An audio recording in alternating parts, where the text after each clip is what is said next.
Endi navbat tumanning Shohjahon mahallasi Bobur ko'chasi 2 ko'p qavatli uyga. Mazkur manzilda 9 qavatdan iborat bo'lgan uylar joylashgan bo'lib, aholining har oylik majburiy badal pulining to'lovi qoniqarli. Ammo uyning yerto'lasida quvurlardan suv toshgan joylari bor. Bundan tashqari, yerto'la chiqindilaridan to'liq tozalanmagan. Endi 40-B uyga e'tibor qaratamiz. Mazkur ko'p qavatli uyning kirish yo'laklari ta'mirga ancha muhtoj bo'lib qolgan. Uyning yerto'lasi esa alohida masala. Siz ekranlarda tomosha qilayotgan video tasvirlar 40-B ko'p qavatli uyning yerto'lasidan olingan. Issiqlik tizimi berilganiga hali sanoqli kunlar bo'lgan bo'lsa-da, quvurlardan suv toshib ketgan. Hali mavsum oxirigacha nima gap, nima so'z bo'ladi? Biz uchun bu katta savol.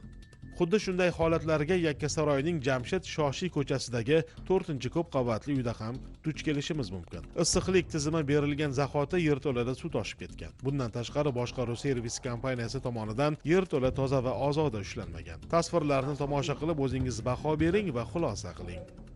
Hozirgi kunda boshqaruv servis kompaniyasiga xodimlariga tegishli ko'rsatmalar berildi.